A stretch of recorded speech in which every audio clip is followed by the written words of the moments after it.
여러분은 대부분 스마트폰으로 오늘의 지식 라이프 오지랖을 보고 계시죠? 이 스마트폰의 핵심 부품은 반도체 배터리입니다. 그럼 이 반도체 배터리는 무엇으로 만들까요? 니켈, 리튬, 코발트, 히토류. 어렵고 생소한 이름이지만 이 광물들은 스마트폰부터 노트북, 전기차까지 우리가 사용하는 거의 모든 첨단 제품에 들어가는 핵심 자원입니다. 그런데 이 자원들을 둘러싸고 지금 세계는 총성 없는 전쟁을 벌이고 있습니다. 그 중심엔 미국과 중국이 있죠. 오지랖, 이번 시간에는 광물 패권 전쟁에 대해 알아보겠습니다. 과거 전쟁은 석유나 식량을 얻기 위해 벌어졌죠.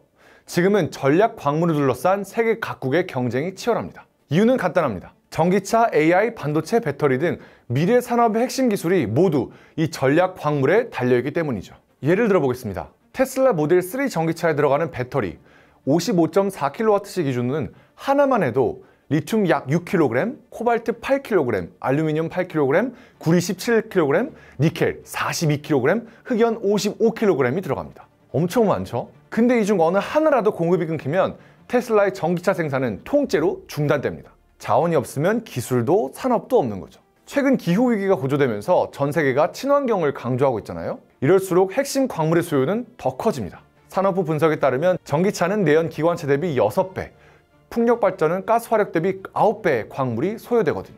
이렇게 중요한 핵심 전략 광물들 전 세계에 골고루 퍼져 있지 않습니다. 니켈의 경우 인도네시아가 전 세계 채굴량의 48.6%를 담당하고 있습니다. 이 외에도 필리핀이 10%, 러시아가 6.7% 등인데 이 세 나라만 해도 니켈 전체 채굴량의 65%를 차지합니다. 글로벌 광물 패권 전쟁에서 가장 먼저 움직인 건 중국입니다. 중국은 1970년대 후반 개혁 개방 시기부터 오랜 기간에 걸쳐 광물 자원 확보에 대비해왔습니다. 광물을 장악한 나라가 21세기 경제를 지배할 것이라는 인식을 일찍부터 갖고 있었던 것처럼 보여요. 중국은 20세기 후반부터 광물의 생산, 가공 기술에 막대한 투자를 했습니다. 대학을 통해 인재를 기르고 기술을 연구했죠.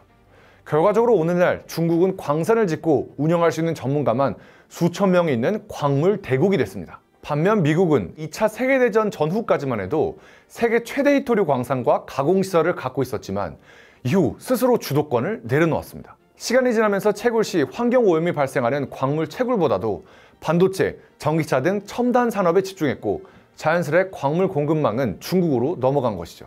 특히 중국은 글로벌 광물 네트워크를 만들고 있습니다. 중국이 보유하고 있지 않은 광물에 대해서도 안정적인 공급망을 확보하기 위해서였죠. 대표적으로 인도네시아, 콩고 민주공화국 등 세계 주요 광물 매장국들의 채굴 및 가공시설에 투자했습니다. 이런 방식으로 중국은 글로벌 광물 시장에서 막대한 영향력을 확보했고 광물을 전략적 자산으로 활용할 수 있는 기반을 마련했죠. 2023년 기준 중국은 전 세계 정제 히토류의 92%를 생산합니다. 히토류 매장량은 4,400만 톤이죠. 180만 톤에 불과한 미국의 24배가 넘습니다. 중국은 이렇게 확보한 자원을 무기로 사용하고 있습니다. 2010년 일본 해양경비대가 센카쿠 열도 인근에서 불법 조업 중인 중국 어선의 선장을 체포하자 중국은 일본에 대한 히토류 수출을 전면 중단했습니다. 이것 때문에 일본은 한동안 버티는 듯 했지만 제조업이 엄청난 충격을 받고 백기를 들고 중국인 선장을 석방했습니다. 그리고 2018년부터 시작된 미중 무역전쟁에서 중국은 히토류 7종의 수출을 통제해 미국을 위협하기도 했죠. 물론 미국도 가만히 당하고만 있진 않았습니다. 지난 9일 도널드 트럼프 미국 대통령은 백악관에서 가봉, 라이베리아, 세네갈 등 아프리카 5국 대통령과 만났습니다. 트럼프가 이 나라 정상들을 부른 것은 망간, 보크사이트, 금 등 광물 자원에 눈독을 들였기 때문이라고 합니다. 미국은 인플레이션 감축법과 칩스법에서 배터리, 반도체 생산에 필요한 핵심 광물의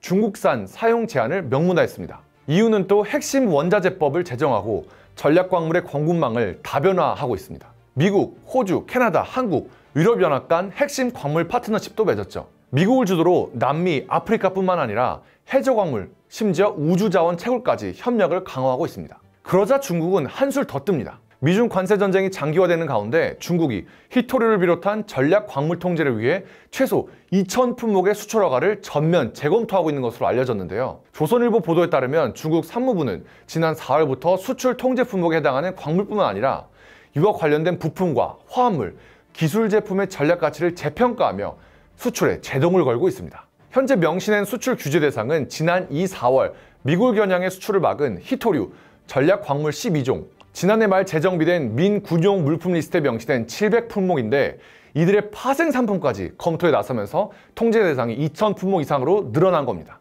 한국 정부 관계자는 2010년 대일본 히토리 수출 제한 이후 15년 만에 중국이 전략 광물 수출 체계를 전면 재구축하고 있다. 중국의 광물 공급망 재정비로 필수 원료 수입이 막힌 한국 전자제품 제조사들은 이미 피해를 호소하고 있다고 말합니다. 중국의 광물 통제는 미국의 대중국 반도체, 인공지능, 배터리 견제에 대응한 카드로 해석되죠. 물론 전문가들은 중국의 히토리 수출을 완전히 차단할 가능성은 낮다고 보고 있습니다. 미국뿐 아니라 한국, 일본, 유럽 등 이웃이나 주요국의 반발을 불러오고 국제적 압박을 자초할 수 있기 때문이죠.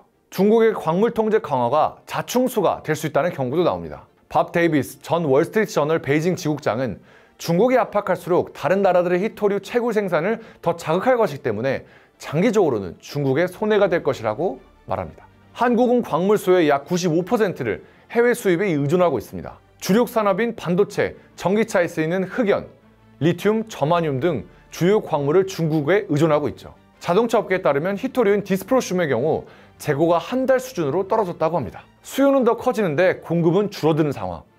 위기가 아닐 수 없습니다. 본격화된 광물 전쟁의 시대, 한국은 어떤 전략을 취해야 할까요?